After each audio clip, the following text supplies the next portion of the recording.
cette émission-là, nous avons une grande surprise. Ça va être en direct de New York, du Centre mondial de Lubavitch. Vous êtes ici au 770, la porte où il y aura des millions de jours vont passer, où le Rabbi a donné ses dollars, le Rabbi a donné son enseignement. Et tout son enseignement, comme il a expliqué, c'était pour faire venir Mashiach. Et une fois par an, le Rabbi a demandé que tous les shouchim se réunissent dans cet endroit-là pour puiser des forces. Et justement, puisque nous parlons de puiser des forces, je voudrais parler de la paracha de Toldot. Toldot, c'est une paracha très spéciale parce qu'elle ne parle que de Yitzhak Avinu. Toutes les parachutes avant, c'était Abraham. Les parachutes qui vont venir, c'est Yaakov. Tandis qu'il y a une paracha qui s'appelle Yitzhak Avinu. C'était Toldot, où on voit, qu'est-ce qu'on voit de spécial chez Yitzhak Avinu. La Torah nous raconte qu'il a eu des enfants. Il avait un enfant qui s'appelait Yaakov, un enfant qui s'appelait Esav.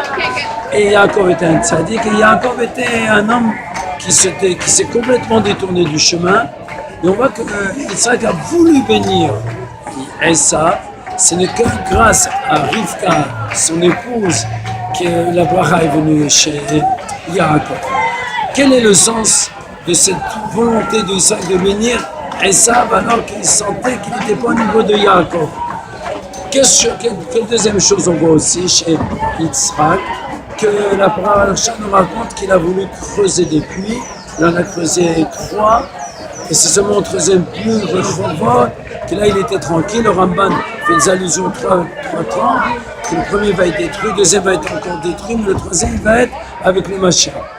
Qu'est-ce qu'il y avait de spécial chez Yitzhak? Pour répondre à cette question, je voudrais expliquer une chose extraordinaire. Yitzhak représente la sévérité, c'est-à-dire le travail sur soi-même. Quand on travaille sur soi-même, là on arrive à dévoiler des secrets qui sont à l'intérieur de nous. Et c'est quoi ces secrets-là? C'est l'âme divine que nous avons. Et c'était tout son travail de faire des puits, de montrer que dans la terre matérielle, quand on creuse à l'intérieur, on trouve une source d'eau vivante. Donc il a voulu chez Esav dévoiler cette étincelle de sainteté qui se trouve à l'intérieur de lui. C'est pour ça qu'il essayait de le bénir. D'ailleurs, le mot Yitzhak veut dire « il sourira ».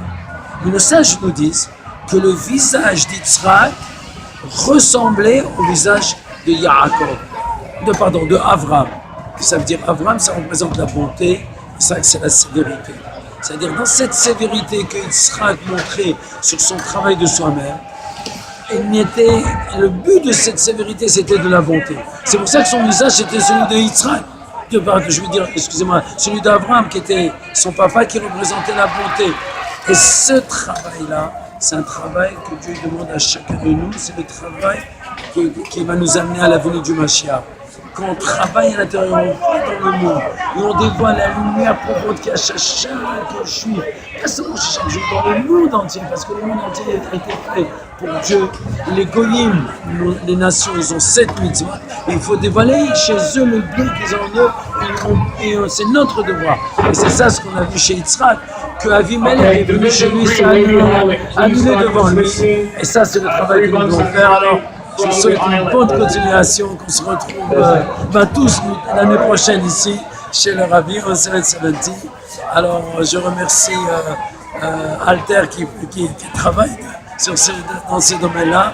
Alors, bonne paracha et à la semaine prochaine avec l'aide de Dieu. Shabbat Shalom. Let's see what you got. Squeeze together. Move, move, move.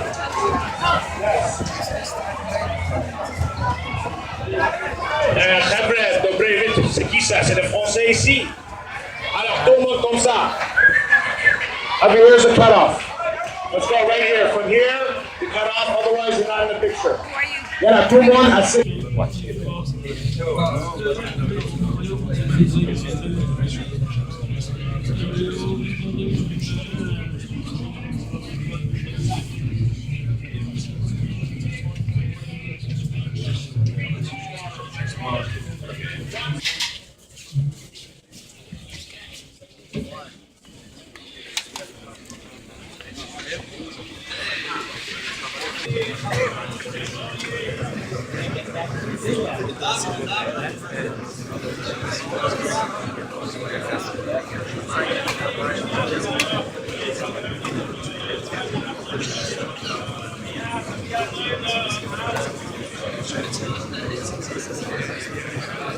عشان هالموضوع